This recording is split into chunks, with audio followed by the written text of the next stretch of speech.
Frente a este anime empiezo a hacer una especie como de reflejo y regreso al mundo pasado y encontrar y recordar que en los 80, que es cuando yo empecé a ver caricaturas japonesas porque salían en el Canal 5 en ese momento, estas caricaturas japonesas eran dramas de inspiración europea.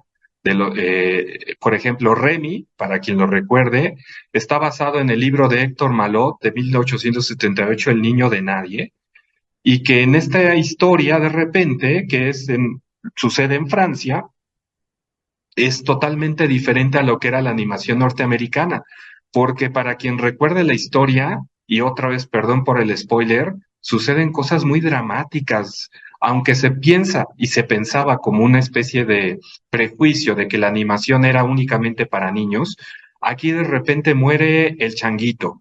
El doctor Vitalis que acompañaba a Remy también se muere protegiéndolo con su cuerpo de la nieve. Lobos asesinan a los perros. O sea, cosas que yo a los 8 años decía, Dios mío, ¿qué está pasando aquí? ¿Cómo es que está posible esto que se dé aquí? Pero era interesante de repente escuchar otro tipo de narrativas que eran diferentes a lo que era la animación norteamericana y que aparecían, por ejemplo, pues ustedes recordarán esta, ¿no? Bueno, quien sea contemporáneo a mí y los que son jovencitos, pues no, pero pues ahí está el YouTube. Esta, por ejemplo, que es también una historia basada en un escrito europeo, y ahí es donde empieza de repente un poco a moverse la cabeza. ¿Cómo es posible que los japoneses hagan este tipo, retomen y se apropien justamente de este tipo de historias y las presenten en una idea de una animación japonesa? ¿Cuál es la lógica que está aquí? Heidi está basada en la historia de Johanna Spiri, una novelista del siglo XVIII, si mal no recuerdo, y para quien quiera un dato así inútil pero interesante, Yaki Hayao Miyazaki ya aparecía justamente haciendo este tipo de animación. Y lo que es interesante es que es de una calidad diferente a la que aparecía en Norteamérica.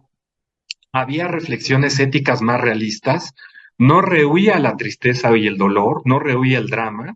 Ya no me acuerdo que, por ejemplo, a Pedro lo meten a la cárcel, dices, Madre Santa, ¿qué está pasando aquí? Se muere el abuelito, bueno, no sé.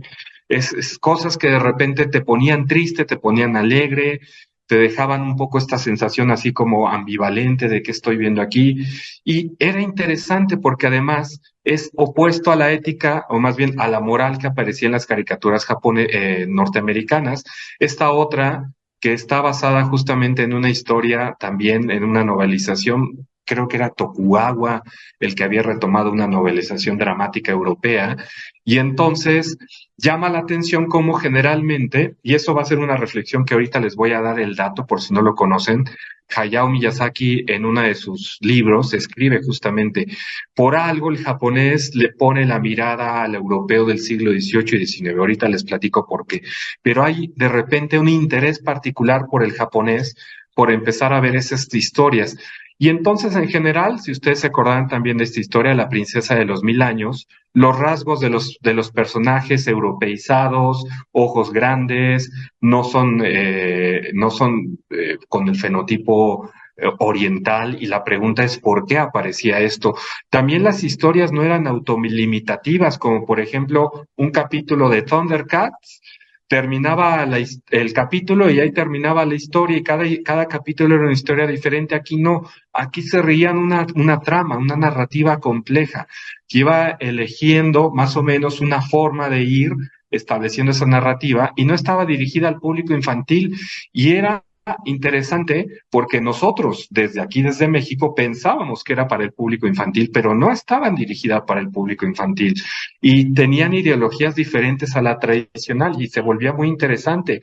Esta otra que después ustedes conocerán como El Rey León, fue basado justamente en una historia de Osamu Tezuka, como Kimba, y Osamu Tezuka lo dijo claramente, yo me inspiré en las caricaturas de Disney.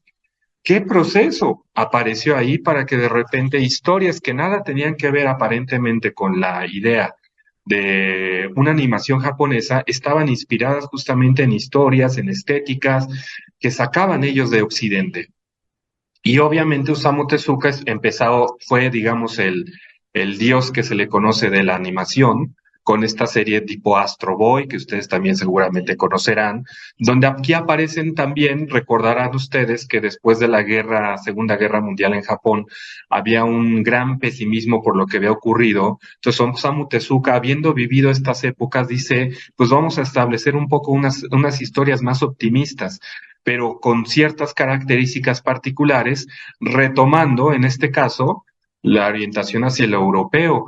Una, por ejemplo, para los que se acordarán, creo que nada más somos tú y yo, Nacho, los que somos de esa época, pero para que si tú y yo nos acordamos, Uy, antes, uy. o sea, asumo, digo, creo que antes, por ejemplo, eh, se acordarán, no existía, por supuesto, en los ochentas el internet ni nada de eso. Cuando veíamos este tipo de series, nos íbamos a Perisur y en Perisur había un pequeño localito que se llamaba Multivisión. Rentabas el VHS, el cassette, te lo llevabas durante 3 días y lo regresabas. Y entonces así es como veíamos capítulo a capítulo, una vez a la semana, de repente una serie como esta, y esta, por ejemplo, de Capitán Futuro, es una historia de Edward Hamilton también. Entonces, es el precursor del space opera.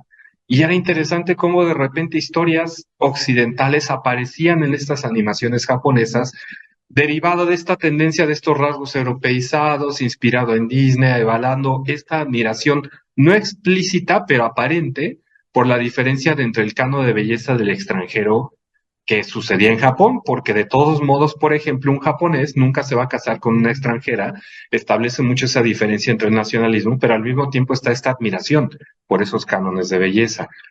Y fíjense lo opuesto.